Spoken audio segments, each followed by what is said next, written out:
মোহনদাস করমচাঁদ গান্ধী বা মহাত্মা গান্ধী অন্যতম প্রধান ভারতীয় রাজনীতিবিদ, ভারতের স্বাধীনতা আন্দোলনের অগ্রগামী ব্যক্তিদের একজন এবং প্রভাবশালী আধ্যাত্মিক নেতা। তিনি ছিলেন সত্যাগ্রহ আন্দোলনের প্রতিষ্ঠাতা। এর মাধ্যমে স্বৈরশাসনের বিরুদ্ধে জনসাধারণের অবাধ্যতা ঘোষিত হয়েছিল। এই আন্দোলন প্রতিষ্ঠিত হয়েছিল অহিংস মতবাদ বা দর্শনের উপর এবং এটি ছিল ভারতীয় স্বাধীনতা আন্দোলনের অন্যতম চালিকা শক্তি। সারা বিশ্বে মানুষের স্বাধীনতা এবং অধিকার পাওয়ার আন্দোলনের অন্যতম অনুপ্রেরণা। মোহনদাস করমচাঁদ গান্ধী 1869 সালে পোরবন্দর হিন্দু মঠ পরিবারে জন্মগ্রহণ করেন। তার পিতা করমচাঁদ গান্ধী ছিল পোরবন্দরের দেওয়ান। মা পুতলিবা ছিল করমচাঁদের চতুর্থ স্ত্রী।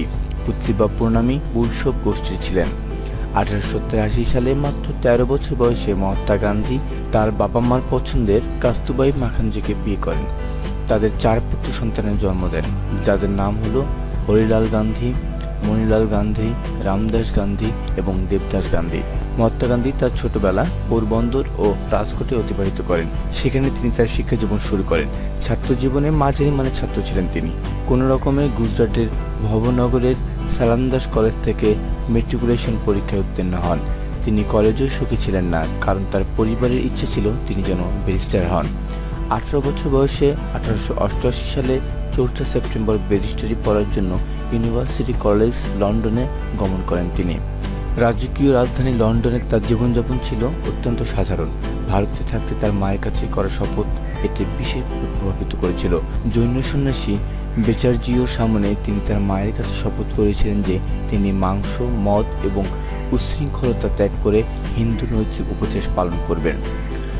দক্ষিণ আফ্রিকা গান্ধী জীবনকে নাটকীয়ভাবে পরিবর্তন করে দেয়। এখানে তিনি ভারতীয় ও কৃষ্ণাঙ্গদের প্রতি সাধারণভাবে প্রচলিত বৈষম্যের শিকার হন। একদিন ডারবানের আদালতে ম্যাজিস্ট্রেট তার পাগড়ি সরিয়ে ফেলতে বলেন। গান্ধী তা অগ্রাহ্য করে এবং আদালত কক্ষ থেকে ক্ষোভে বেরিয়ে পড়েন। তাকে পিটার ম্যারিজবার্গের একটি ট্রেনের প্রথম শ্রেণীর কামরা থেকে 3য় শ্রেণীর কামরা যেতে বাধ্য করা হয়, প্রথম শ্রেণীর বৈধ টিকিট থাকা সত্ত্বেও। এই ঘটনাগুলোকে তার পরবর্তী সামাজিক কার্যকলাপের মোড় ঘুরিয়ে দেওয়ার পেছনে মুখ্য ভূমিকা রাখে। ভারতীয়দের বিরুদ্ধে বর্ণবাদ, কুসংস্কার এবং অবিচার লক্ষ্য করে গান্ধী তার জনগণের মর্যাদা ও অবস্থান নিয়ে প্রশ্নবিদ্ধ হয়ে ওঠেন।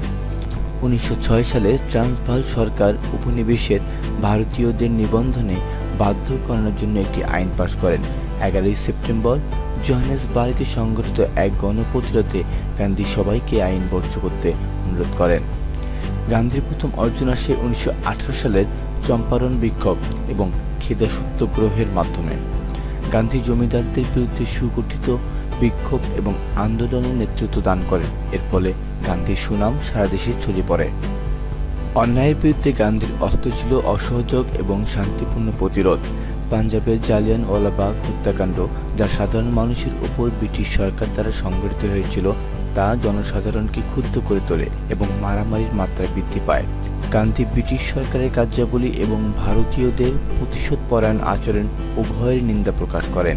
এই হত্যাকাণ্ড এবং গণবিক্ষোভের গান্ধী পূর্ণাঙ্গ স্বায়ত্তশাসন এবং সকল সরকারি প্রতিষ্ঠানের নিয়ন্ত্রণ লাভের দিকে মনোনিবেশ করেন, যা শেষ পর্যন্ত স্বরাজ এবং সম্পূর্ণ ব্যক্তিগত আদর্শগত রাজনৈতিক স্বাধীনতার আন্দোলনের রূপ নেয়। 1921 সালের ডিসেম্বরের মাঝে মহাত্মা গান্ধী ভারতীয় জাতীয় কংগ্রেসের নির্বাহী দায়িত্বপ্রাপ্ত হন। তার নেতৃত্বে কংগ্রেস স্বরাজের লক্ষ্যকে সামনে রেখে নতুন সংবিধান গ্রহণ করেন। গান্ধী তার অহিংসা নীতির পরিবর্ধন করে স্বদেশী পলিসি যোগ করেন। অসহযোগ ব্যাপক জনপ্রিয়তা ও সাফল্য লাভ করে। 1948 সালের 30 জানুয়ারি গান্ধীকে গুলি করে হত্যা করা হয়। সে সময় তিনি নতুন দিল্লির বিড়লা ভবনে পথসভা করছিলেন। তার হত্যাকারী নাথুরাম গডসে ছিলেন একজন হিন্দু মৌলবাদী, যার সাথে চরমপন্থী হিন্দু মহাসভার যোগাযোগ ছিল। গান্ধীর ইচ্ছা অনুযায়ী তার দেহভস্য বিশ্বের বেশ কয়েকটি প্রধান নদী নীলনদ, ভলগা, ট্যামস প্রভৃতিতে ডুবানো হয়। গান্ধী তার জীবনকে সত্য অনুসন্ধানের বৃহৎ উদ্দেশ্য উৎসর্গ করেছিলেন।